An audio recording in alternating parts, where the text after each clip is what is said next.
Bienvenue, welcome. Me voici rendu à l'étape numéro 4 de cette formation. Je redébute en anglais, reprendre confiance en vous. Cette étape clôture l'apprentissage de ce premier cours, parler de soi et dialoguer. Vous allez maintenant pouvoir réaliser des exercices pour mesurer votre niveau de connaissance. Rassurez-vous, pas de notes, juste une évaluation personnelle des choses que vous avez retenues, de vos axes de progression. Je suis certaine que vous allez être surpris de vos résultats. Allons-y, let's go! Après cette petite révision de l'étape 3, je vous propose de commencer les exercices de l'étape numéro 4. Une fois n'est pas coutume, nous allons commencer par retrouver les mots manquants. Vous en connaissez le principe, une phrase avec un ou deux mots à retrouver. On commence? Phrase numéro 1. How old are you? I am 56. Je vous propose de réécrire ce chiffre en toutes lettres en anglais.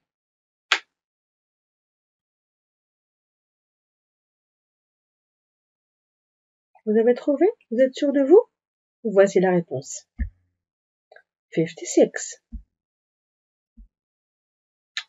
On continue avec la deuxième phrase.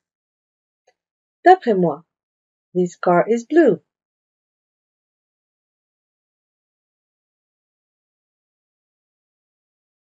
Voici la proposition de réponse. According to me. On pouvait également utiliser in my opinion. Phrase numéro 3.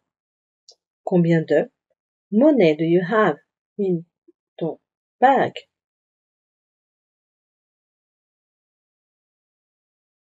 On vérifie? Il fallait trouver how much et your. How much money do you have in your bag? Rappelez-vous, how much pour identifier un produit qui n'est pas dénombrable.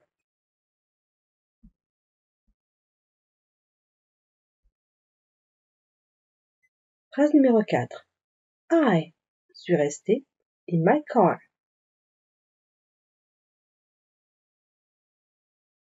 Est-ce que vous vous rappelez du verbe irrégulier ou du verbe régulier qui est concerné? Oui, il s'agissait de stayed, du verbe to stay. I stayed in my car. Phrase numéro 5. They leave New York après-demain.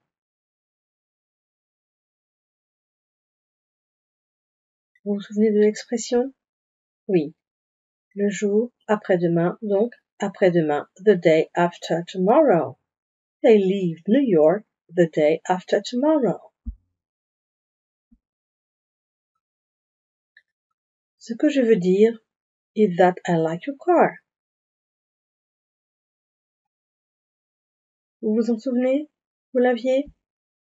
What I mean.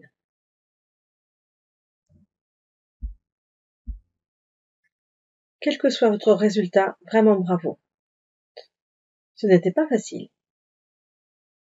J'espère néanmoins que vous avez été satisfait de vos résultats. Si vous n'avez pas été satisfait, vous pouvez refaire l'exercice, réviser les cours où vous vous trouvez un petit peu moins à l'aise. Voilà, vous êtes libre entièrement de faire comme vous le voulez.